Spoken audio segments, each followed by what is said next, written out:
Yeah, it's your girl Chrissy, aka the Black Goddess, and you know we rocking out with DJ Pest. Tap in. What up, man? It's your boy DJ Pest, aka the Bad Guy. This is different. This is very different because I'm talking to Chrissy, and Chrissy is on the road with us.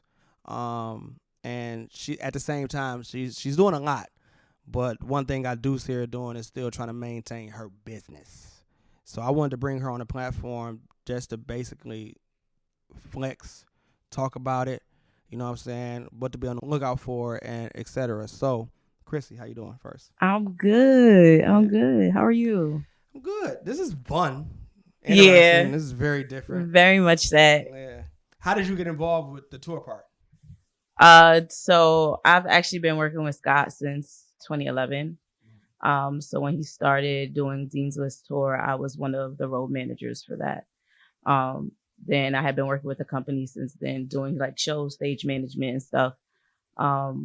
So it just got to a point where Scott was like, yeah, I'm going to need you, you know? So I'm like, okay, whatever. I came outside and it was lit. So for like the past year, about now, I've been a tour manager. You've been around but you've been basically like the right hand.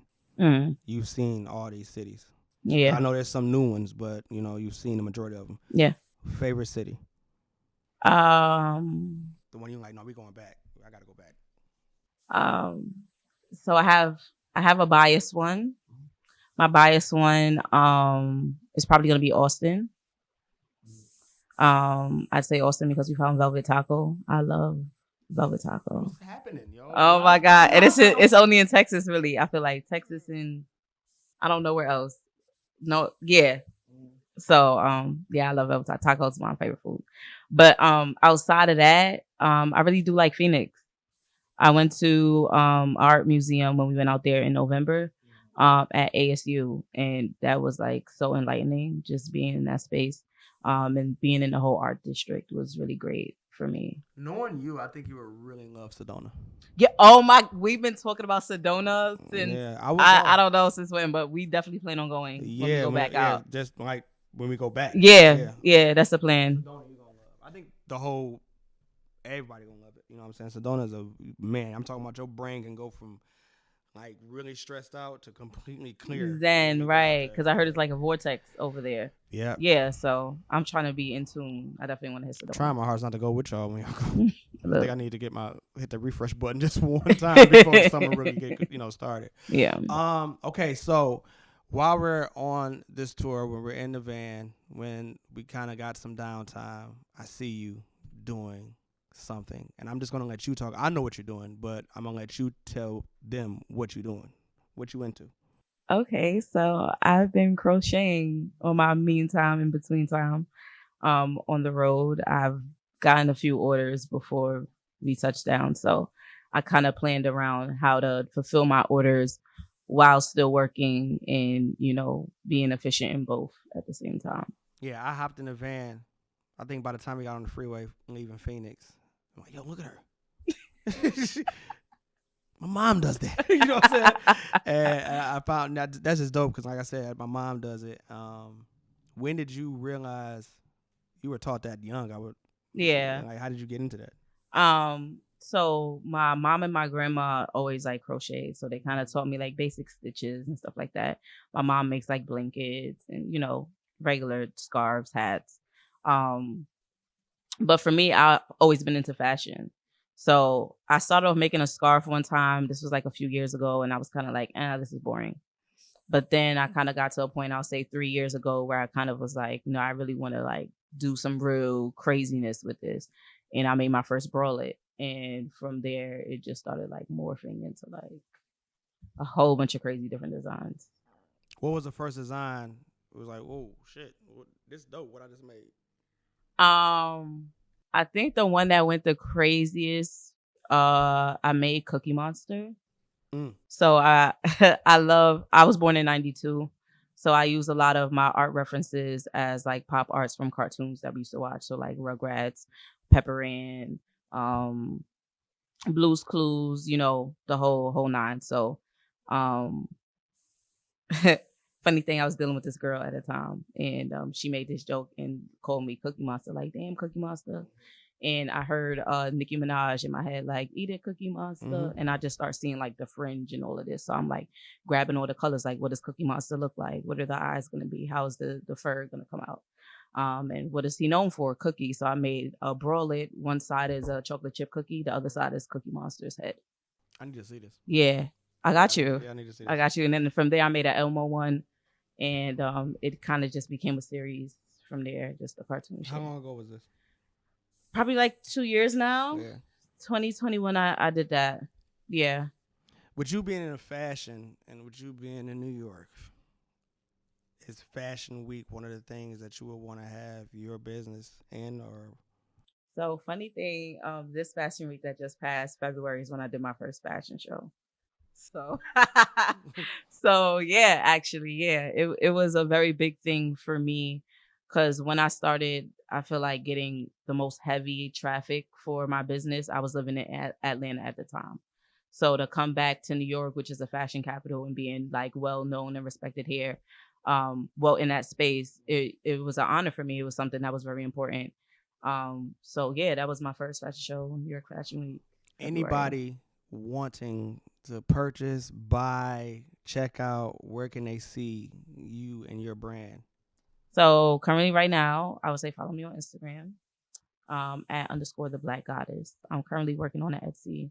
I just did a fashion show actually a couple days before we came on this tour at the end of May. So I got some product shots for that, and I did a photo shoot a few days before that to set up on my Etsy. So that link is going to drop very, very soon. And yeah, or if you come to a show, I've ended up styling a few people while being on tour, seeing that artists always need clothes too. So You did that. The artist was on tour. You styled them. Do you still communicate with them after the tour? yeah, Yeah, so people still hitting you up like, I need. need that. Mm-hmm. Now, you're not an artist by any stretch. So funny thing is, I used to do spoken word. So Scott is actually my best friend. So it kind of started off as like I was doing spoken word from when I was in high school, and he had came up to me one day like, "Oh sis, I want to rap," and I'm like, "All right, so what are we doing?" So we used to do like a whole bunch of open mics, and he used to host this event called Paint and Poetry out in the city. So I used to perform at that and like other events that he did. So that's kind of how we got into the whole rigmarole of like curating our own events in that aspect. So I asked that thinking that you weren't. So I'm like, okay, I got the perfect, you know what I'm saying, transition. I am an artist of many mediums, I'll say. Is there any events that we're at or any cities you're in like, yo, I'm about to grab the mic? Nah. Why? Nah. Over the years, I've taken on the role of artist development. So I understand how the stage works. I went to school for theater. I understand performance in all aspects. So I like to see people blossom. I like to be able to teach and drop those gems based on what I've learned in my 12 years of performing and doing public speaking, helping other artists bloom within their own talents. You're not going to see her perform is basically what you just said. Yeah. But with that being said, you are in this touring life. So what are the pros and cons that you face as being on tour? Pros, I would say the biggest thing I would say is the experience of networking and being in different cities and just opening your mind to other things and other perspectives that you would have never thought of. Like it definitely gives you a different outlook, especially like being from New York.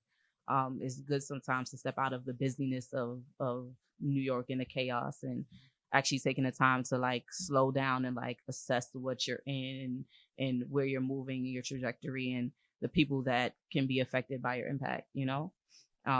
So that's one of the biggest pros for me.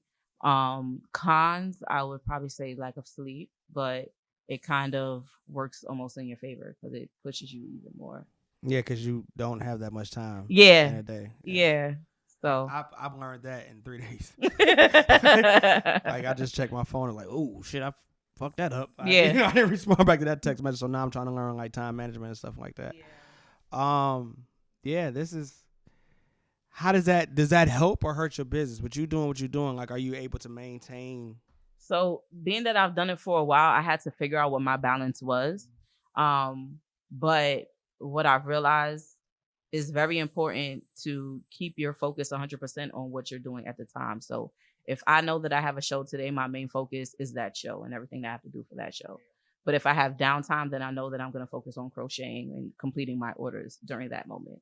So like if we're on the road driving for 10 hours, I know I have 10 hours out of the day I could be crocheting because I wouldn't be working a show, you know?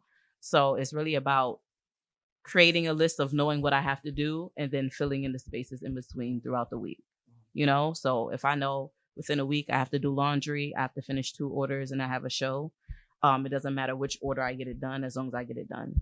So filling in the pockets accordingly, you know, and then setting my nap time how it needs to be. How does an artist get your attention? Hit me up. Don't be corny. No. I mean, you're at a show. Okay. And you see her art like, damn, that's fire. What makes an artist like a star artist to you? I think my biggest thing, I'll say 3 things. 1, show tracks. That shows me that you, 1, know your lyrics and you know what you got going on. 2, crowd control. Are people leaving while you're performing? Are people more engaged? Or people sitting down and now they're standing up in the front with their cameras out? And 3rd, breath control. I feel like that is like something that takes me for a loop every time when somebody could like run through a full performance and be Gucci, not stumbling throughout. It's pretty impressive. Artist turnoffs.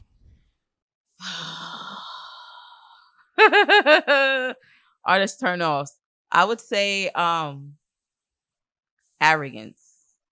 Feel me? Confidence is one thing, but the arrogance throws me for a loop every time. Like every time. I'm better than Jay-Z. Okay. But what I don't like that, by the way. I don't but my thing is like, what happens if they can back it up?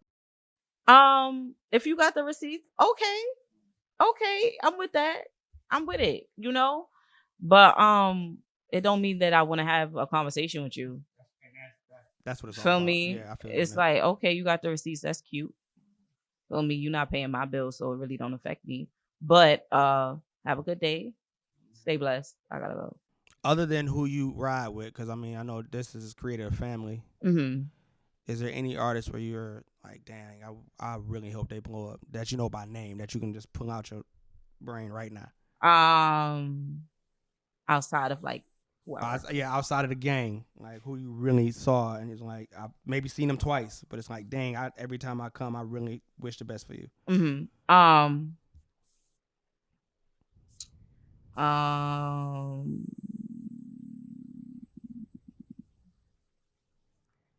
Damn. See, that's what I do.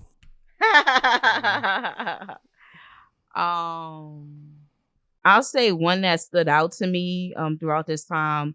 We went to Texas for South by Southwest, I believe. And we did a couple cities in Texas. And there was one show, it wasn't a lot of people at the show that had popped out to perform. There was this one girl, her name was T Prince. And she killed her performance. She brought out the most people to that show.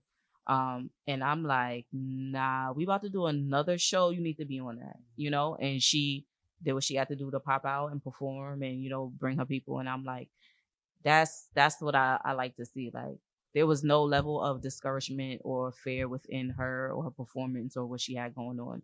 And she didn't have to be arrogant or cocky about it. It was just that she knew she was that girl. Yeah, she had and she was going to show y'all that she was that girl. I don't got to talk about it, you know? And she really did her thing. Yeah. Well, that's it. That's your shout out. You feel me? Yeah. And I'm now about to check out. And that's why I say it's good for this tour, because these artists that you guys get a part of this, they need that exposure. Yeah. So it's a beautiful thing that you guys are doing. But this is Chrissy, and like I said, I just really wanted her to come here on this platform and promote her business. So the name of your business? Bonnie Velvet. Where can they find your business? On Instagram. Yeah. And y'all need, because she said currently, because it's something on the way. Yeah. We can't talk Some about cooking it. up. Yeah, Some we cooking can't up. talk about it. So just make sure you just follow her on Instagram, which is. _ Make sure you just follow her on Instagram, which is _the Black Goddess. Yeah. All correct spelling. If you don't know how to spell, dictionary.com. Damn, that was deep. Because I was ready to sign out, and then I was like, damn, we need to talk about that too, but we'll talk about that when these cameras go off. It's your boy DJ Pest, aka the Bad Guy, and this is the DJ Pest Podcast. Perfect. Thank you. You're welcome. Wow. Hello, is it me you're looking for? That's good. Okay, good. All right. All right, y'all. It's your girl Chrissy, aka the Black Goddess. We rocking out with DJ Pest. Definitely tap in.